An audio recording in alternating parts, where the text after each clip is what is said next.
No, I've got two more after her. So she'll be my seventh Butler kid so far.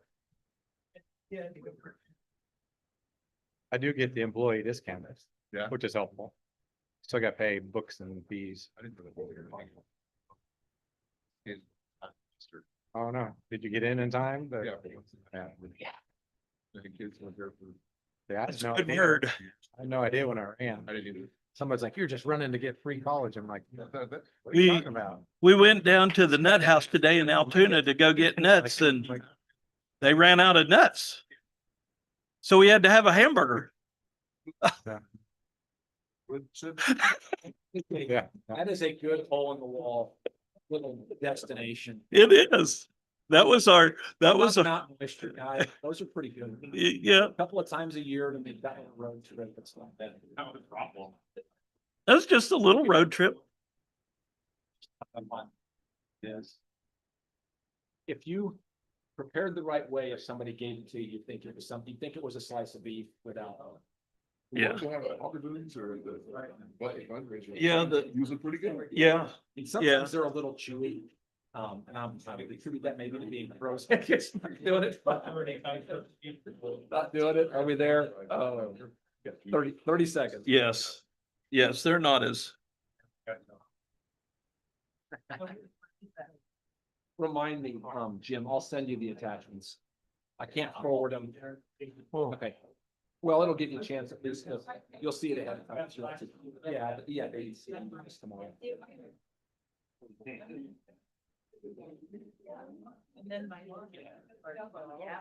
Yeah, David's gonna know who's calling it, so. Hey. Love the gavel. Good afternoon, everybody. We will call, it is 4:30 on Tuesday, August 11th, and we'll call our regular meeting of the Butler Board of Trustees to order, and we'll start with our pledge of allegiance. pledge allegiance to the flag of the United States of America and to the republic for which it stands, one nation under God, indivisible, with liberty and justice for all. Have a couple of proposed amendments to the agenda, if everyone is willing. There is a topic for action at your place that was passed out for William Berner's retirement. I would suggest we put that as A1, and then we can address both of the retirements together if someone would like to propose that motion. I move that we add the retirement of now I lost my William Berner to one or A1 in the agenda. Second. Okay, trustee Good? Yes. Trustee Howell? Yes. Trustee Rhodes? Yes. Trustee Hueslick? Yes. Trustee Shearer? Yes. Trustee Brown? Yes. Trustee Smith? Yes. Okay, thanks. All that passes 7-0. The other issue was, there's a TFA in the book for the Community College Nursing Partnership Agreements. That is typically done via the consent agenda. It was just put in the wrong spot. Unless someone wants to have separate discussion on it, would entertain a motion to move that. That'd be item Roman numeral 9, D as in Delta, down to Roman numeral 10, H hotel. Mr. Chairman, I so move that we move 9D Community College Nursing Partnership Arrangement down to the consent agenda, which will now be 10H. Second. Trustee Good? Yes. Trustee Howell? Trustee Rhodes? Yes. Trustee Hueslick? Yes. Trustee Shearer? Yes. Trustee Brown? Yes. Trustee Smith? Yes. Okay, that passes 7-0 also. Any other agendas anyone would like to propose, or excuse me, amendments to the agenda? There's only one small one, and that's understanding report. The KACC quarterly report will be Dr. Tamra Daniel and me. Aha. Oh. I think we can. Sorry, Dave. We can just update the agenda. Yeah. Yeah, we can just update the agenda to get Mary and Martha's full attribution. for Oh, that. yes. Haha. We want a full report. You'll get a little one. Anything else? If not, we'll entertain a motion to approve the agenda as it has been amended.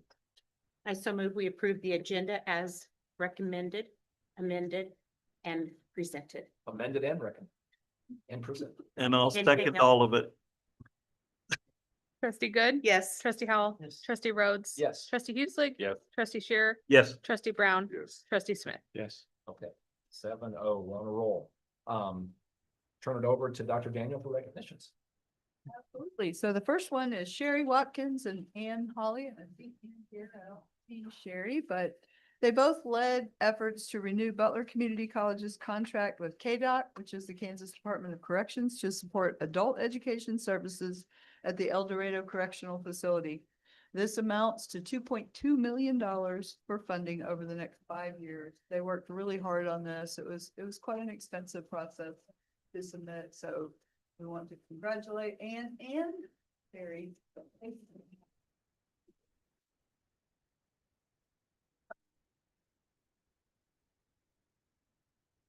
Are you out of the prison every day? No, I am not. You're here. I'm here. Uh-huh. Thank you. Let's see, Kelly's today. Oh, he's enjoying himself. Great. All right, but we do want to recognize Kelly Snedden, Director of Marketing. She's been recognized by the 2026 National Baseball Tournament as a recipient of the Terry Brewster Community Volunteer Award. She will be recognized, well, she was recognized on July 26th at the NBC tournament held in Wichita State University's X Stadium. Kelly is a member of the Stepstone Board, which assists victims of domestic violence by providing housing, food pantry, and transitional services. As a member of the Stepstone Board, she supports fundraising efforts and serves as the operations assistant.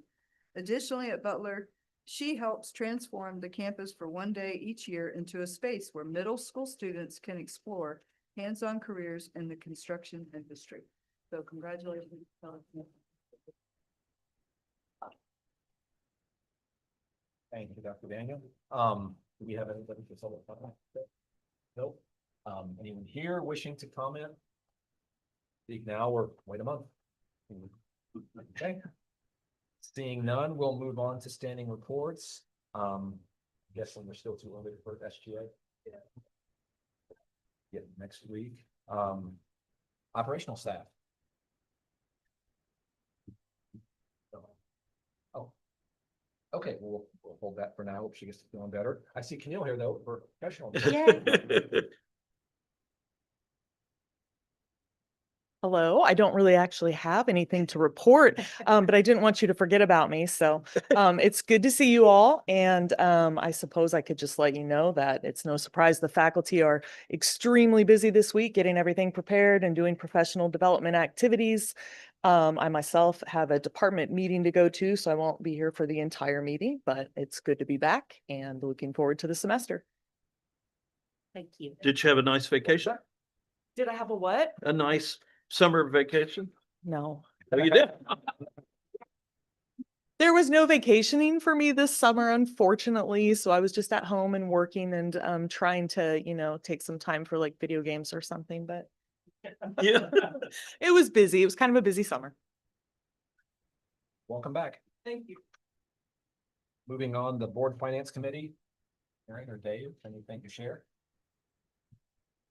Well, we did end the year. I gotta find that page too.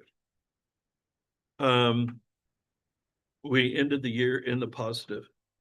And the goal is to always have a little bit of money. The goal is not to ever spend 100% of what we try to budget. The goal is to come pretty close, but not spend 100. And if you look on the end of the year or the end of the year, the 2026, we spent 90 for expenses, 96%, little less than 95 or 96, but 96%. And so that's important because we did, it did leave us a little bit. And you know, the different departments are navigating through zero-based budgeting. And we'll see variances throughout the year. So, but we did good. We always come up with a very clean accounting report. So Does the fund balances end of year, does that equate to unencumbered cash? That grew by, what, 800,000? Any questions for Dave? Thank you, sir. Thanks, Kent. Foundation Board report, we will meet next week, so we'll have a report at the September meeting on that front. President's report, Dr. Bain. Sure, I want to start off by, you might see a new face at the table over here. So Melanie Owens, we are happy she's been here 50 Yay. days, am I right? But I'll touch down after 15, sure. But she's going to tell you a little bit. We're super excited to have her. She's our new Chief Human Resource Officer, working really close with Tiffany right now and myself, and she's doing a great job. But tell them a little bit about LinkedIn from your background. I would be glad to. Can everybody hear me okay? Terrific. Well, first I want to say how much I appreciate the warmth and welcome that I received from Dr. Daniel and the rest of the cabinet and staff. They have all been so receptive and I really appreciate that. And I've come to figure out really quickly that these are a really talented group of people. So how fortunate we are to have all these individuals at the college. I have over 25 years of executive level experience, and that is in both accounting and human resources, also strategic planning. And I have significant work with boards at that. In my background, I also have healthcare services and then also youth and family services. So most of my time is spent with youth or in the healthcare area. So these are areas that I adore and really love the opportunity to work with youth. I've been a CFO, I've been a Chief Human Resource Officer, and sometimes I've been both of those at the same time. So I've also done operations. So I've been VP operations for large national and statewide not-for-profit. So all my time predominantly has been in not-for-profit, a little bit of time in for-profit. Through my career, I've had an opportunity. I had a couple of organizations that when I came to them, they were in financial distress and had the ability to work with them and do a financial turnaround. So that's one area that I've spent a lot of time with in my career. And then just different levels of work in strategic planning with organizational design. So one of the things that I had opportunity as a human resource professional, I was able to work with Mecklenburg County and actually went in and helped them redesign their child and welfare services, their compensation design for their staff and also their training. So that was one thing that's been really rewarding for me that I've had the opportunity to do. I hold a master's in human resources, a bachelor's in accounting. So that's why I ended up going back and forth in the two different areas. I have certifications as a certified compensation professional, a human resource professional, and then also SureCP. I have been an adjunct professor at several of the colleges and universities in the state. And so I love lifelong learning, and that is just the most important work that you can do. So I believe in the educational system and the work that we do at Butler and how important it is because it changes lives. So that's a little bit about me. And thank you for the time. Well, welcome. Thank you. Okay, and then next thing is just a reminder on Centennial Plaza. So you don't see as many trucks and equipment out there right now. So we're getting very, very close.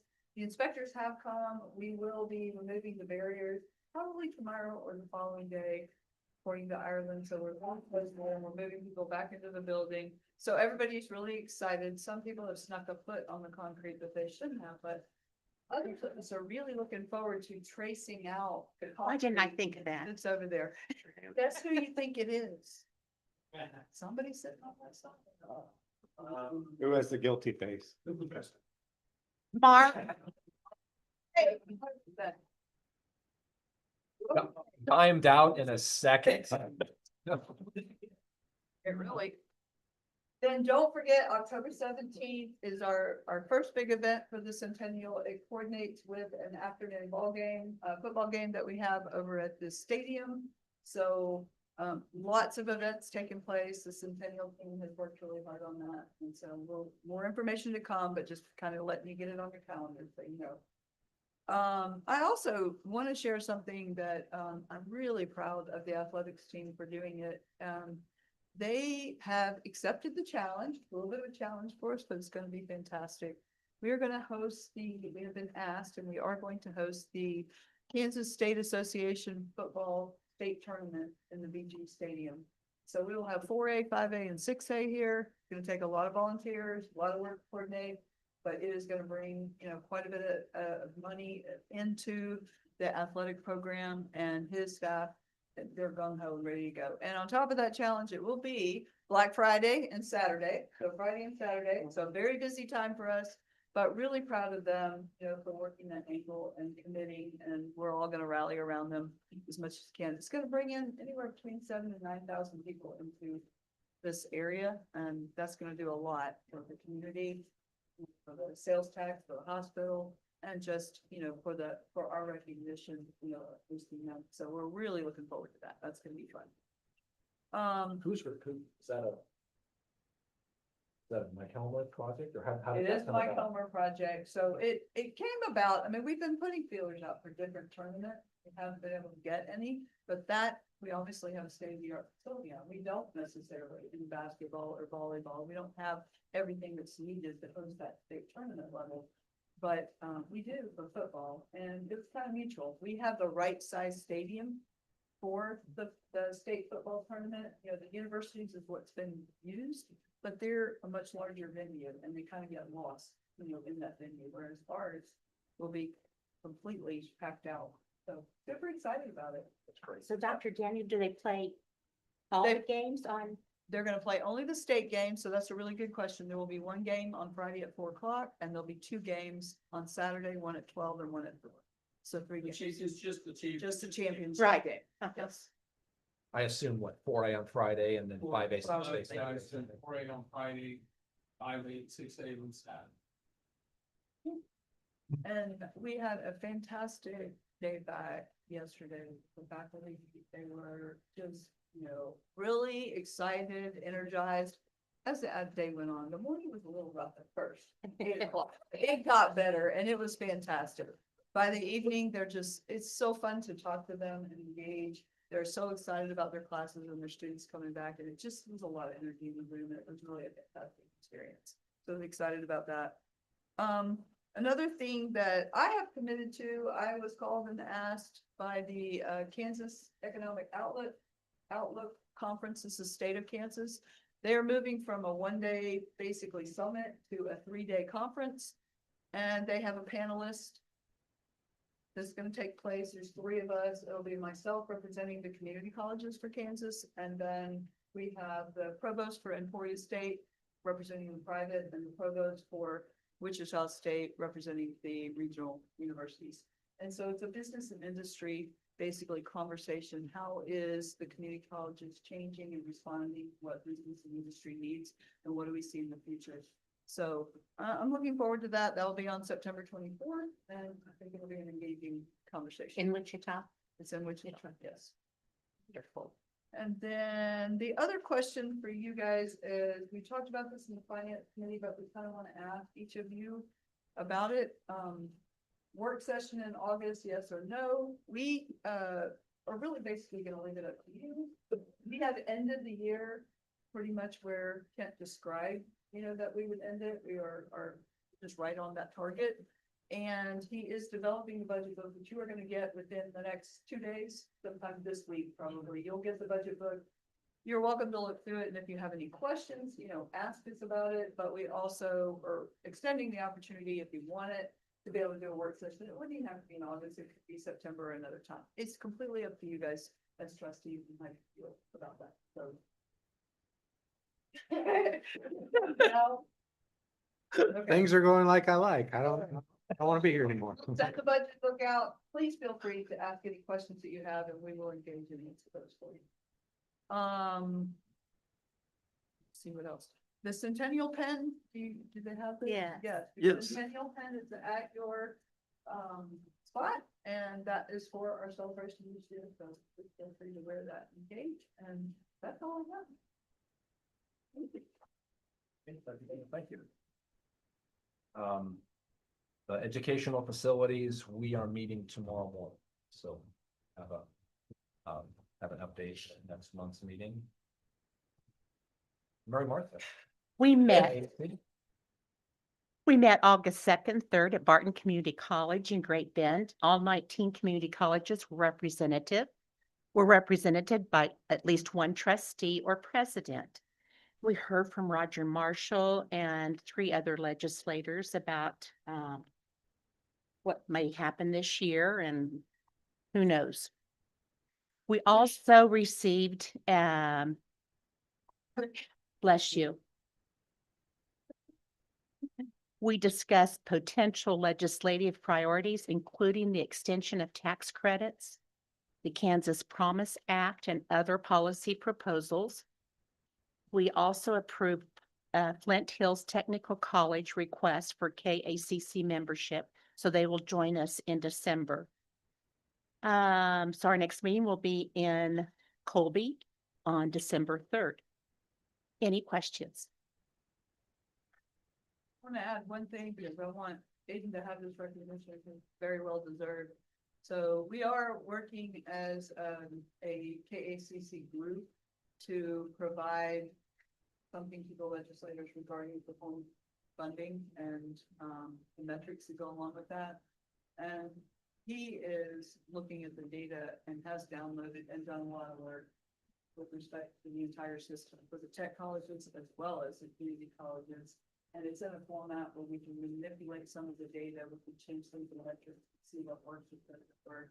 You know, we want to make sure that it's very well tested with the data that we have to make sure that no college is unduly, left without funds. So the volatility that can happen sometimes when you're planning something like that doesn't just serve as some type of quality. We don't want that to happen, but he spent a lot of time on it. Really appreciate, what he's done there for us.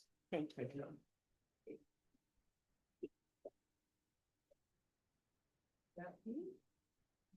Is there usually the meetings, is there usually always a rep from every college? Pretty good at One it. trustee every then. Okay, we'll keep moving along then. There's no monitoring report this month, so we've got our strategic discussion items, starting with element 451. It sounds like a space site. Yeah, well, periodic table. Yeah, that's a lot of elements. 451 is the temperature at which paper sets fire. And so they started at Spark 451, and then Element 451 is a sister company now. Huh, interesting. So yes, you have in your board book just some information about Element 451. We would like to move forward with replacing our current CRM, which is Recruit CRM. It is an old and outdated CRM. So this particular software would really help to elevate our services to our students. It will increase efficiencies to students and also our employees, because the work they do sometimes is repetitive, redundant, and this will allow us to use AI in order to set up agents and to answer questions for the students. So it will replace Recruit CRM eventually, and it would also eventually replace Act-On, which is what marketing uses for all of their ads and tracking. So this will allow us to have a marketing and admissions platform together in one. So we'll better be able to determine ROI on all our different marketing and events, in addition to providing that better customer service to our students. And I think Mary Martha, she had asked me a question before we got started the meeting and asking, what does this mean for enrollment coaches? And what it means is that it will help them be more efficient with their jobs. So we've given them the skills to really work with students from inquiry all the way to enrollment. And so this will allow them to do that more efficiently and be able to really provide special services or more intensive services to those students that really need it. Let's see. Some of the other things that I think you should be aware of is that we would like to, with this implementation, move forward with a company called Honestly. They would come alongside us and help us to implement the software.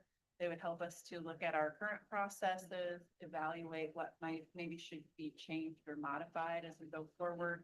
And they have a lot of best practices. They've implemented the software before, and so they can help come alongside us and make sure that we do that the best way possible. And they'll help us with change management, all those kinds of things. And I think help with that training and knowledge transfer and helping us to adopt the software more quickly. So, I know we don't have all the information for you tonight, but we wanted to get it in front of you so that you had an opportunity to review it and ask questions. And then our plan would be to come forward next month with the request to move forward. Anything you want me to add? I think the one thing that's important to add is this is a pretty big change for us, and it will take about a 6-month implementation. The idea is to start it in time so that going into the fall, we would have it. But it does require us to leave both software systems and utilize both for the first year as well. We'll be using both systems until we transfer over. We will probably come out fairly even once we transfer over. But that was part of the reason for what contingency account as well, so that when we do make these kinds of changes that are large, we have the money and the funds to be able to back it and handle it, because it's almost always that way. You never have a clean, this one goes off and the next one starts, and especially not with a large software piece, but it's very promising. It offers so much immediate response for students that really excited about it. I think it's going to be really big positive for us in terms of marketing and admissions. You have a question? So Element 451 is the program, It's the software. okay? Then Honestly is the consultant. Yes. Okay.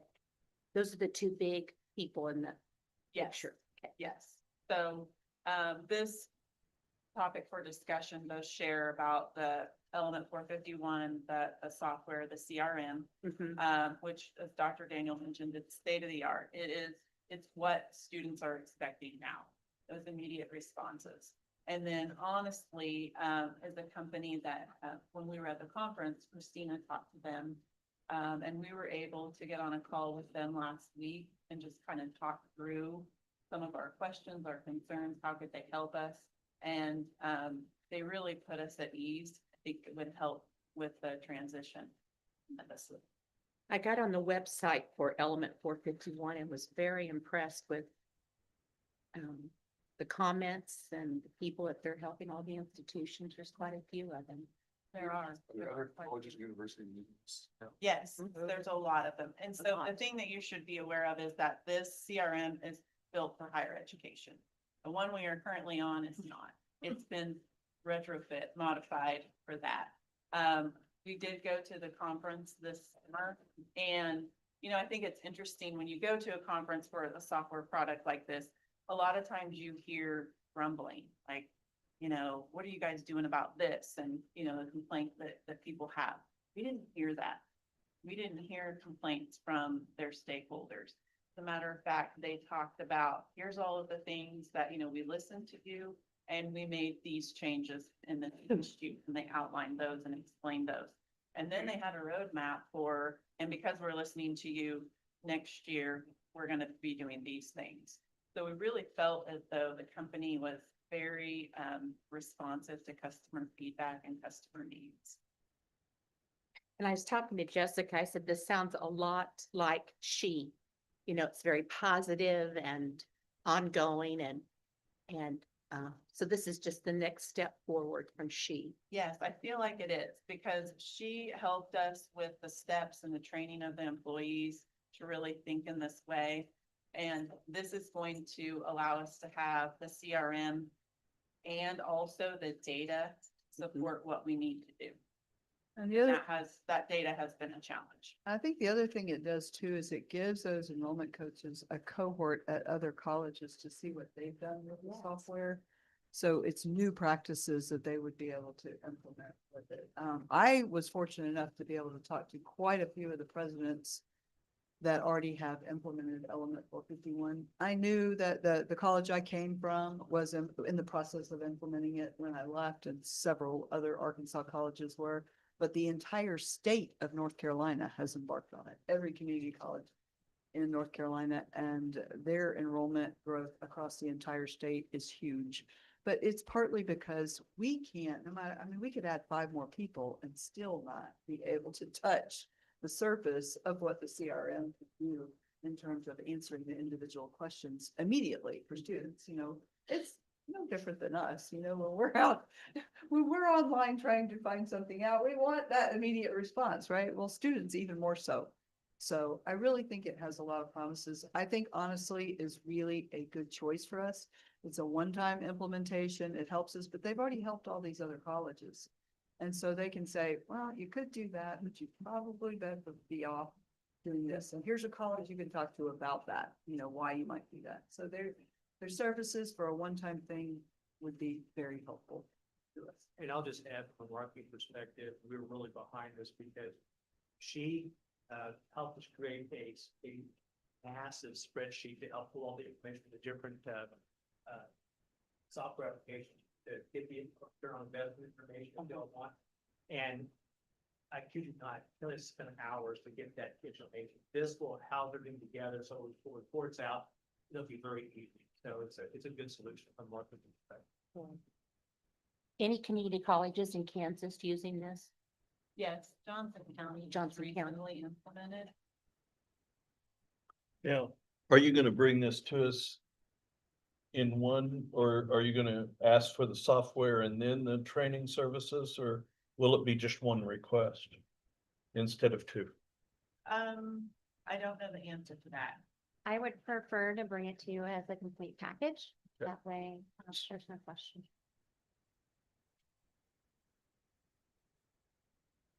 Did you talk to Johnson County president?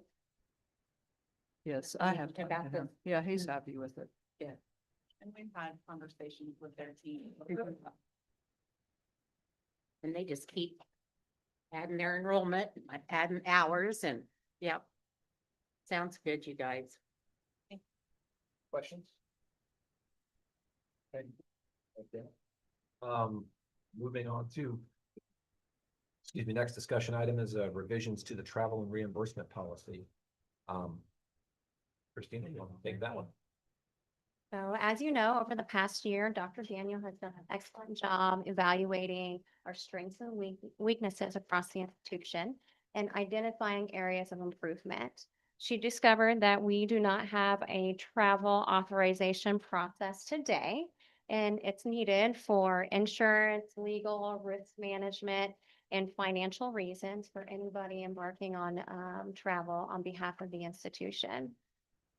As a part of designing the travel authorization form and process, clear that we needed to make changes to our travel policy and the procedures that outline the processes for us.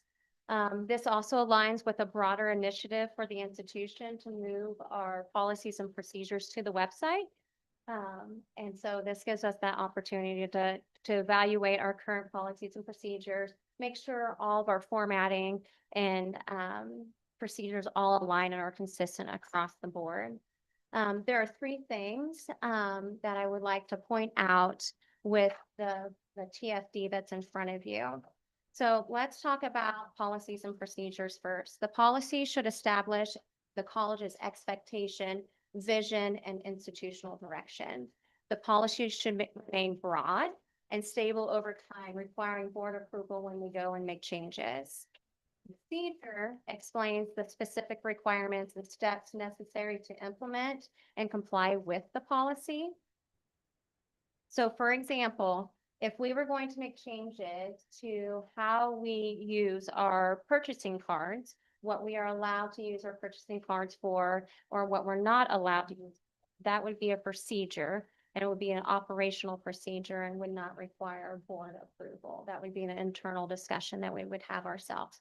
So with a clear, kind of a distinction between a policy and a procedure in mind, you'll notice that I've completely redlined our old policy and rewritten it. So what I did is I took several of those items that you saw in the original policy and I moved those down to procedures. Those should be really operational decisions, not board governed. This helps set the policy at a high level, setting that vision for the institution on what travel should really mean for the institution. And that procedure is how you comply with the policy. If you haven't had an option to read through that policy, I'm happy to read it real quick for you. If not, I'll move on. The other two items that you see on that topic for discussion are for us to be more transparent, to let you know what we're doing internally. So we're moving forward with a travel authorization form. At this point, phase one is professional development. It's a huge undertaking for one section, and then the next we'll move forward with recruiting. But the professional development piece is the first chunk that we're biting off. So requiring this travel authorization form will strengthen our oversight. It will help us comply with insurance. It ensures that we have appropriate approvals for all travel in advance before travel arrangements are made. And it gives us visibility into the travel and professional development that takes place within the institution. The third thing I would like to highlight is we are wanting to move to the U.S. General Service Administration, or the GSA, per diem model. We're going to call it a meal allowance, and this would impact, I know it says for overnight stays in your TFD, but it's going to impact day travel and overnight travel. So I apologize for not having that correct in your topic for discussion. This will help us eliminate the need for employees to keep track of receipts, reduce administrative workload on checking those receipts, and simplify that reimbursement process. Overall, the goal is to strengthen accountability, comply with insurance, and make the travel process simpler and more efficient. And with that being said, do you have any questions or anything that I can bring back to you next month? So can I ask how much the expenses are for one day for food? So if you go to the GSA website, it's based off of the location that you are traveling to. And so every place is going to be different. So when you're filling out your travel authorization form, you'll go out to the GSA, you will look for the city that you're traveling to, and it will provide you the per diem for the day, and it's broken out by breakfast, lunch, and dinner. So then what do you do? Give them a little credit card such that they can use, or how do you give them the money? Absolutely. So there's two ways we can go about this. The employee can request a travel advance, at which point they'll get 80% of the per diem or a meal allowance in advance before they travel, and then we'll reconcile when they return. Or if they choose to pay out of pocket, and then when they return, they'll complete an expense report form to get their reimbursement, but they will not be required to provide. And it's probably important to note too, that in this original travel authorization, if they're staying at a hotel that has breakfast, they wouldn't be eligible for the breakfast per diem. If they're at a conference and lunch is provided, we're not paying double for that lunch. So it's only, that's the point of the travel authorization ahead of time. It takes into account all of those pieces, but it lessens the burden on the back end of having to look at every single receipt. That's a big productivity issue. So if they request to have the 80% up front, tell me again then how they get the other 20%? They complete an expense report form for that reconciliation on when they return from their travel. With receipts. No receipt. Oh, no receipts. Okay. Yeah, it's all built out in the form. What guidance do the employees have right now for what's acceptable spending limits on meals when they're traveling? Today, with the current policy, Good conscience. Yeah. Well, I asked that with the idea that my experience with per diem is it's going to be money in everybody's pocket. They are going to make money traveling on per diem because they won't spend what we're giving them for meals.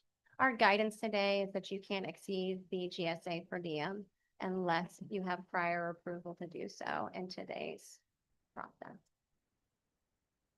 So say the per diem for breakfast is $22 and you exceed it by, $6 and your meal came to $28, we would only reimburse you for the $22 unless you had prior approval. So I will tell you a little bit. I've been at colleges that have done it both ways. So I've seen both of these.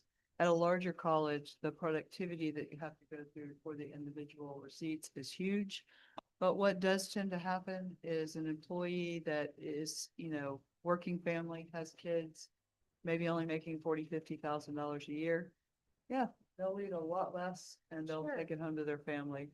Not so much with, the cabinet level staff, for the people making more money. They're used to eating other meals. And so they probably come closer to using most of their per diem. But to me, it's great if those employees want to take that money back. I'm like, more power to them. It saves us on the productivity end. But first and foremost, without anything else, the purpose of this travel authorization is so that we know that our people have been authorized to go. There are employees that have gone places and we did not even know they were gone, and that just can't happen. That's a liability because if something happens to them while they're gone. So we need to have that authorization. Us and Barton were the two colleges that did not have it. Everybody else has got it in place. And so kudos to Christina's team. Her web guys have been great building the soft doc, reiterating it, and Kent's team, the finance team, has been great as well. They've all been involved in it. They spent a lot of time. We really are probably not going to roll this out until after, institutional development days, IDD in October or for January, because we need to test it. We need to test it quite a bit and make sure that we have procedures in place. Do you have to have your travel plan in a certain amount of time before? That is another very good point for us at this college, because let's face it, if you wait till the few days before you travel and you schedule a flight, it costs a whole lot more. So the standard for pretty much all colleges is to have that travel approved within 2 weeks of travel. Should have gone through the approval process. So we know, and we expect them to get that flight immediately and sooner if possible. If we already know we're traveling to these conferences, we want to get that scheduled ahead of time. It saves the college money. And so we will go back and debrief on the back end at the end of the year and look at everything that happened and have conversations with employees. There will be some bumps in the road, and there's always some last minute travel. It's part of who we are, as an institution and what we do. So there will be some last minute travel, but the more we can think ahead of time and prepare, the more money we save along the way. So the employee is responsible for making the plane reservation, motel, everything. That's another move that we are making as well. Rather than it going on individual credit cards, we're asking it to go on the college credit cards. We get 1% back every year. So it's cash that we bring back into the college. So that's another savings that we will have, and we can just track those things better. Who's the approval authority when someone's traveling? When someone wants to do professional development and they want to go to a conference, who's vetting the propriety of the That's- conference and the need for the training? That's perfect. So their immediate supervisor, that's it. Then it goes to the vice president of that area. It will end there if it's in state. If it goes out of state, all of those will also come to me for. So we'll go all with it. Now I have to ask this. Has anybody abused leaving town on conferences? I don't know of any direct abuse because, they just were intentionally trying to do something. But sometimes you get busy and other things happen, so it ends up happening at the last minute. That costs college money. And if we don't know that you're gone, I really worry about that. Because that is a liability on us. So it's just creating a few more efficiencies in the process. The efficiencies we gain will probably work out to be the difference in what we're paying out. It's not going to be that much more. Their budgets didn't change because of it. They're just going to have to be more conscientious of what they spent. We didn't add anything to the budget just because we were paying out per diem. This should help the employee that was going through all the receipts. Tremendously, yes. When we check in the receipt, Yes. and they come back, and you have to approve that. Look for everything on the receipt. I send them back. Good for you. This and this one and this one. And Did that I- happens. You're at a conference or you're someplace, you get a receipt and then later you look at it and you're like, oh, it's not itemized. Okay. They don't get paid. So they're just out the money, for it. And so it will help all the way around. I mean, if they're at a conference, we want them paying attention to the material and bringing Yeah. it back to the college and not having to worry about where did I put this receipt? What did I do with it? Well, and So if, it's a little thing, but helpful. as trustees, it would be kind of nice that when people go to conferences too, and they don't necessarily have to report back to us, but like with this software, hearing about it at a conference, we know that when people go to conferences, they're at least bringing something back that would give a return to the college. So you actually hit on another thing that we had a discussion in with exec cabinet, because we do want to know. We want to know what are they learning from these conferences and what are they bringing back? One, because as a cabinet, we talked about when we have something extraordinary, we want to bring it to you guys. We want that person to come tell you, look, I went here, here's what I have, I'm coming back and embarking on this.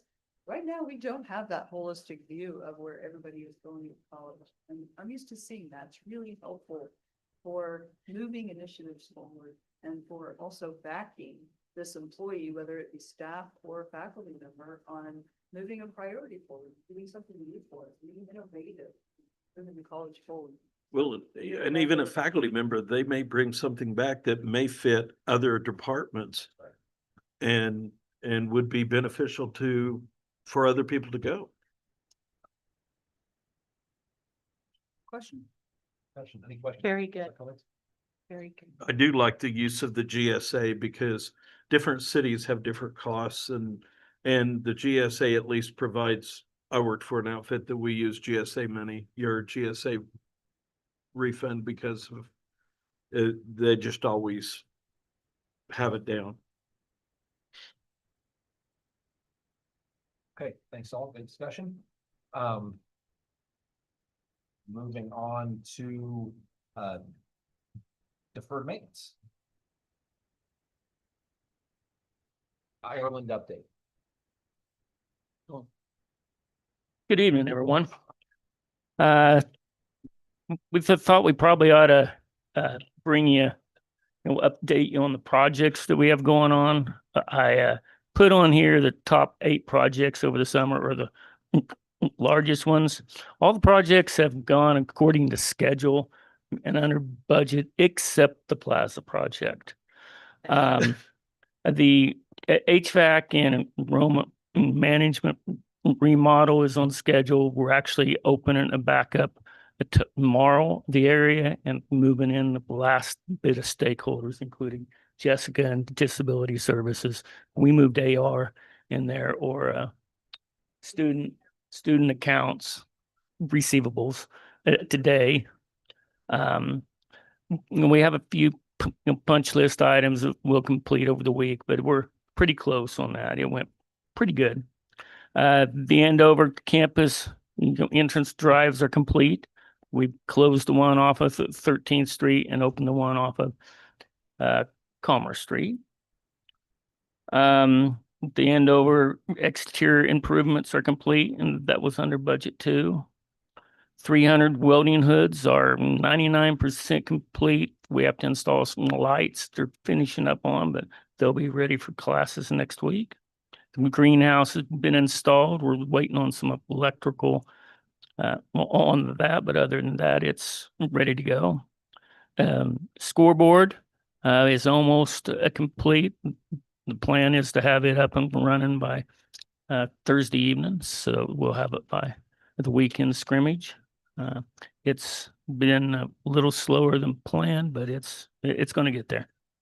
It looks like that project will come in maybe 20 to 30,000 under budget, because the electrical contractor actually used some existing conduit instead of core drilling, so that's good news. Then the plaza. Y'all, I attached the change orders to the plaza. Basically, change orders were infrastructure items we didn't realize that was under there. For one, the 600 building or library roof drains or rain leaders. Actually, was going underground and into a cistern pit right where our statue was going to be. So we decided to move it and extend it out of the way.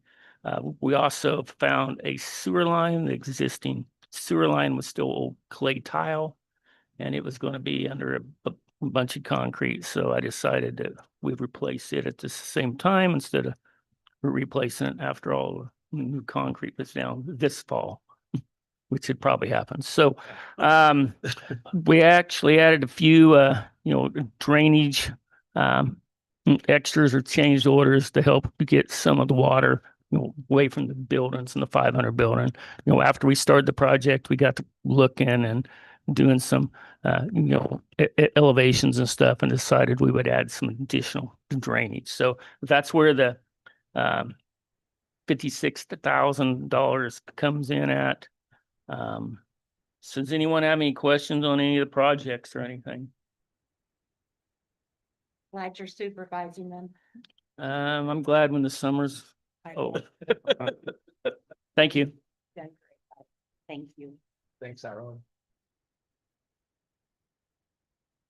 Okay, moving on to board action items. We've got a couple of retirements. Ms. Rhodes, would you like to? Oh, well, then they just, your name is on the TFA, so.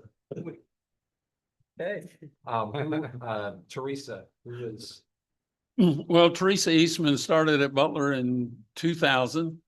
And for the last 24 years, she served as our Director of Disability Services. And she's been our ADA compliance officer. And so she's done a wonderful job. I think in the 25 years she's been here, we had one complaint from the Office of Civil Rights, and we won that. So, I mean, Teresa has done just a wonderful job of making sure our students' accommodations were met. And you get to see that every once in a while at commencement when a student with a disability gets to walk across that stage. It's just pretty special. So to say she's going to be missed is an understatement. Her last day will be on August 21st. There's a reception for her on the 20th. But we're going to miss her a lot, but she's done a great job, and our students and our employees will all miss her. But we wish her well. She and her husband are building a house in Wichita, and they're planning on moving sometime in September. So I hope Jeff's ready. They put their house up and then same day sold.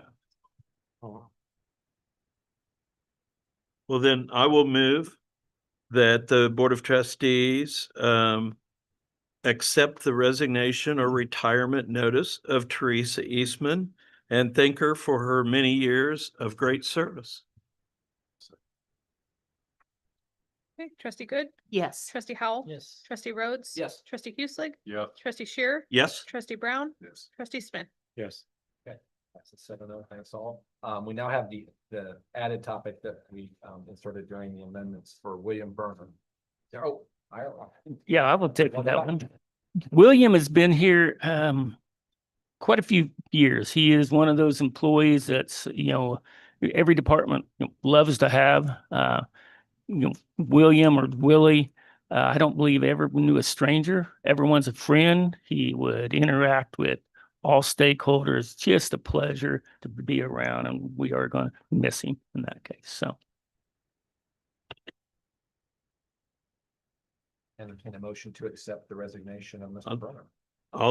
I'll move that the Board of Trustees accept the resignation or the retirement notice of William Burner and thank him for his 9 years of service.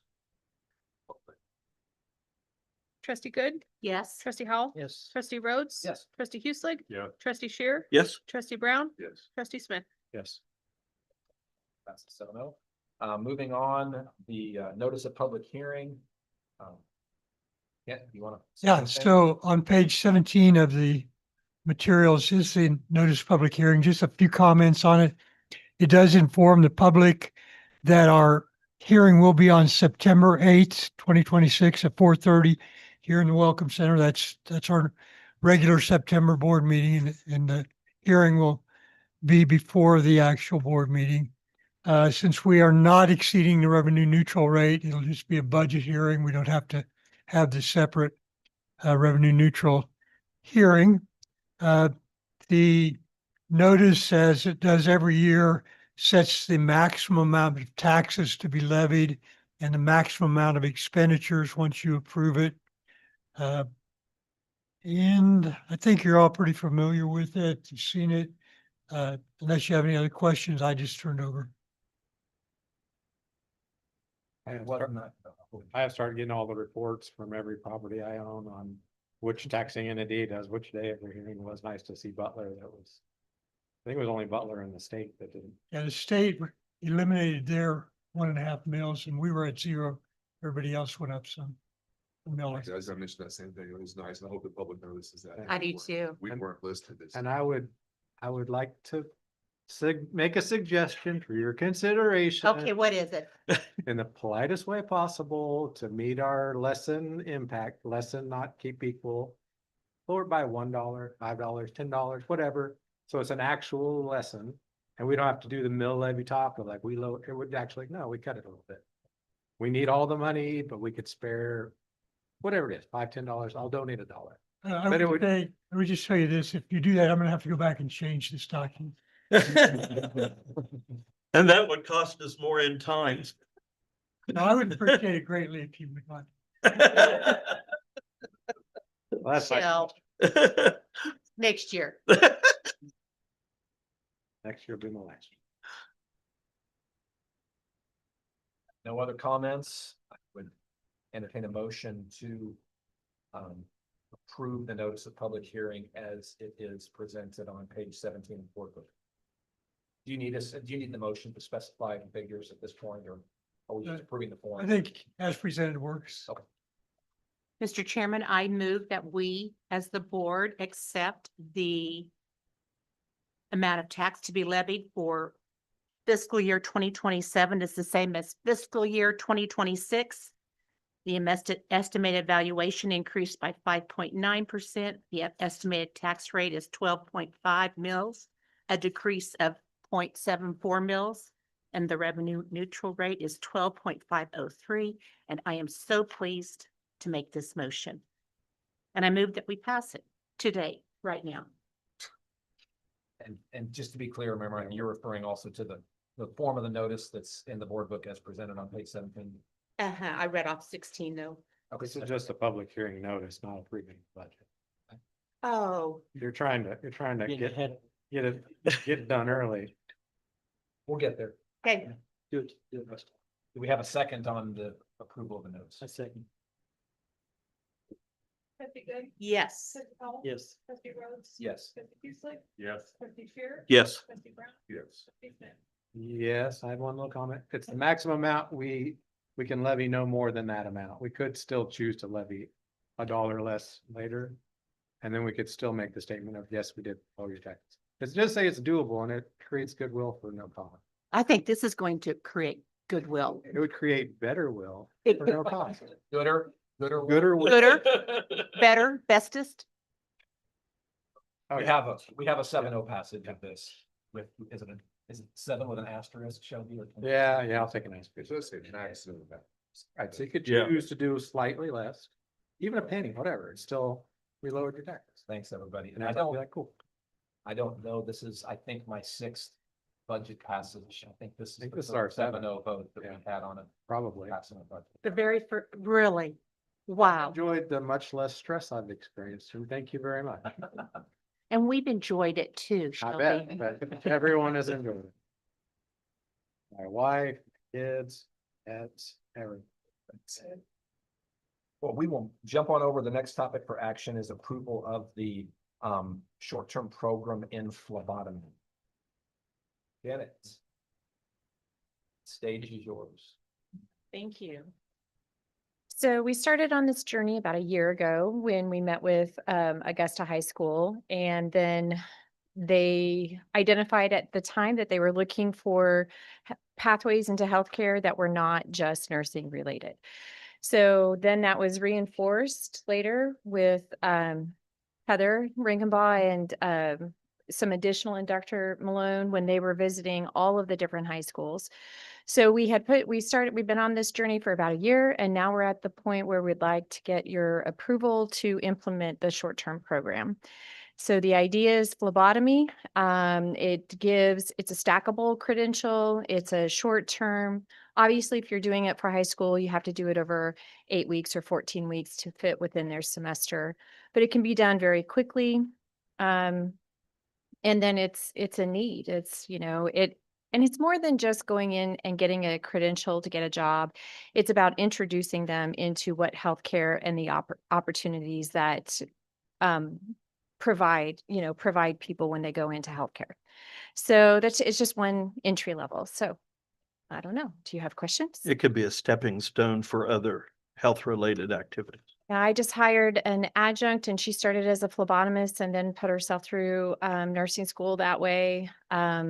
That I have had multiple students who did the same thing. So yeah, you can work for the Red Cross, you can work in a lab, you can work in the hospital. There's lots of different avenues for that. And right now, most labs were like they just want the attention and the opportunity to attract somebody to come to work for them. And I think that's part of what this gives them. So Janet, how could you offer a course like this for the public instead of high school? Oh, it's going to be both. Okay. It has to be both. Be for the public or for those that are not in high school? 2 weeks, 3 weeks? Well, it takes a while to get, it's actually 4 credits. So it's 2 different courses. One is a 3 credit hour course that gives them all of the content and the practice in the lab and the skill development with an instructor. And then it's a 1 credit hour practicum. And the practicum is where we need to seek out a model for how to do it efficiently and effectively. I know that SBA would really like us to see an apprenticeship model where maybe we could place students there. So we're still very new in trying to figure this out. But I don't think you can do it in less than 6 weeks. And there are certain age requirements, or they have to be within, they either have to have a high school graduate degree, or they have to be within 6 months of a high school graduate degree. So I really think a 6 to 8 week is typical, whether it's for the public or for high school. So, I just think this is wonderful. so what other questions can I answer for you? Is this one that we have that goes up to KBOR, or is this one that we can locally approve? It does need it. I need your approval in order to send it to KBOR. Yeah. Well, then with that, I will move that the Board of Trustees approve the implementation of a new standalone phlebotomy training program and its associated costs. I did have one question. Did we have a similar program in X-ray technician? No, we have never offered X-ray technician. That's another, maybe building block. Okay. Did we get a second? We didn't get it. Any other question or discussions? Trustee Good? Yeah. Yes. Trustee Howell? Yes. Trustee Rhodes? Yes. Trustee Hueslick? Yes. Trustee Shearer? Yes. Trustee Brown? Yes. Trustee Smith? Yes. 7-0 again. Thanks, everybody. Janet, thank you. Thank you. Thank you. Next page in the board book is the item that we moved to the consent agenda, so we don't have to address that. Would entertain a motion to approve the consent agenda as it was amended. We're not there yet. I'm like, what? Oh, I'm sorry, I totally missed that. Thank you. In line. Page 28, we did have one other item, amendments to the First Amendment policy bill. Yes, the Kansas legislature passed the Kirk Act, which governs free speech on the campus. We used to have a policy, currently have a policy that designates a space on campus for freedom of speech. But according to the Kirk Act, we can no longer restrict that activity to one specific place. We had that identified in El Dorado and at Andover, but that's no longer the ability for us to do that.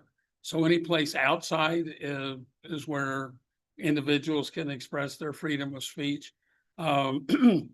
The only holdbacks is if it interferes with the operation of a college class or activity, then we can restrict it. But other than that, our individuals' rights of freedom of speech can be anywhere outside of our campus. But we need the board to approve this change in policy to be in compliance with state statute. Yes, ma'am. So tell me about, how does religion fit into this? You want to come out and talk about religion in You an open can't. space, you can, And it's gonna, that you can do it during school hours? right? Okay. You can do it during school hours. Nobody's gonna It's come just- out and speak when when classes aren't in session, but you can do it at any time as long as we don't have a scheduled activity in a specific spot where they want to come in and speak. And do you ask, they have to go through you to ask for permission? We prefer that they do, but they don't have to. For example, the Gideons come out every fall at the start of the semester to distribute testaments. They come out and they request that they can be here for a couple of days. We grant it. Typically, we've told them, well, you have to be by the flagpoles or the designated spaces, and they have. This year, we've told them, you're not going to have to be restricted to that area. So I expect them to be over in front of the 1500 building, maybe in front of the Union, here and at Andover. Where's the flagpole? Well, it was there, but Ireland tore it out. But there's going to be new ones. Yeah. But if they were, to your point, if they were in front of a classroom and being loud enough that it was disrupting class, then that would be a reason to. That would be a reasonable request to ask them to move. And then if they refuse, then we have the authority to remove. But we have not had any kind of situation like that. The worst situation we had was with an abortion rights group that had obscene pictures that were upsetting to people. And we had a designated space. They did not want to stay in that designated space. So we had one of those individuals arrested for trespassing. Was that the group that ended up on the corner? Yeah. Down here on the Right. grass. And then the next day they came back up on campus again. And so that's the only one that we've had in the 34 years I've been here.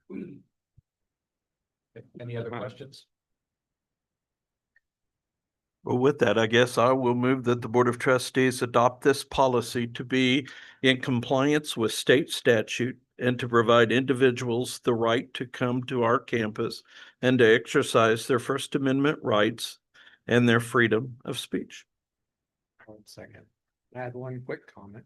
Not that you want to send out mass marketing because we're politically divided, but there are certain groups around our community that would been advertising that you passed the Kirk Act would be beneficial to future Butler attendance. Like the homeschool groups or whatever, like, hey, just letting you know, we passed the Kirk Freedom of Speech Act at Butler. Good idea. It's not a negative. It might be for some other groups, but if you just don't blanket email it with some targeted emails, just a flyer or whatever, might be smart. Did you wear your t-shirt? I did. Because I was reading my book. I'm like, I got that shirt at home. I'm gonna wear it. Good for you. Any other comment or question? We have a motion in a second. Okay, trustee Good, Yes. trustee Howell, Yes. trustee Rhodes. Yes. Trustee Hueslick. Yeah. Trustee Shearer. Yes. Trustee Brown. Yes. Trustee Smith. Yes. Okay, awesome. Another 7-0. I'd move to approve the consent agenda as amended. Second? Okay, trustee Good. Yes. Trustee Howell. Yes. Trustee Rhodes. Yes. Trustee Hueslick. Yeah. Trustee Shearer. Yes. Trustee Brown. Yes. Trustee Smith. Yes. Solved. Wow. Also 7-0. Try to get to the right cards. Any KPIs of note for this month? No updates right now. We should have some more updates in the next few months as new fall information becomes available and some of the publicly available prior year information is available. Okay. Thank you for that. Dr. Daniel, anything of note on the calendar? Next meeting, obviously, September 8th, and, November though is when Tim Tebow is here. So Yay. What's good? Yeah. November 10th. He's gonna be at our board meeting? He's- What are we talking about? Tim Tebow is going to be on campus to speak. I don't know what's going on. Oh, he's gonna be here on campus. He's gonna be here on campus on a speaking, it's through Butler Foundation and much like we had the author and, yeah, Killers of the Flower Moon, is the Yeah. same organization that's, Yeah. or the same fund, okay. could we get him to come here? Uh-huh, to a meeting, I mean, or after a meeting? The agent has said we have a schedule, we have to give them, they have to approve it, so. We're working through that schedule, but there is a VIP moment for those that, there's like a number of those, so. With a nice charitable contribution. Well, I just happened to make a contribution today. We're making sure that we have the right people there, not the right people, the people that need to be attracted or be a part of that. So we're putting that list together. Yeah, I'm sure we'll be high on. Dr. Daniel, thank you for the, Yes. Yes, the guest pass. If you didn't notice that, that'll help. and also, I pinned it. just to let you guys know, I mean, the football team has already started practicing. Softball will get started the 12th. Volleyball is probably already practicing. And soccer is practicing. So the fall sports season is fast approaching, which I'm excited about. I would move to adjourn. We're done. Question. Oh, that's it. We Give haven't me a adjourned second. yet. Somebody give me a second. What? We haven't adjourned We yet. haven't have we? adjourned yet. Okay, page 36.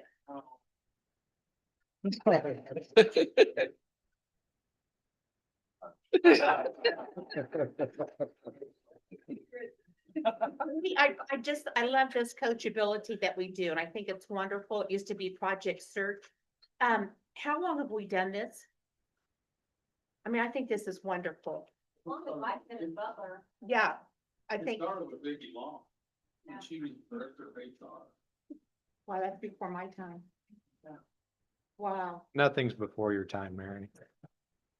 But boom. Sorry. You don't have to pay me. Put your money away. Okay, There's that dollar. did we have a second to his? Dr. Malone, how long do we need to drag this on?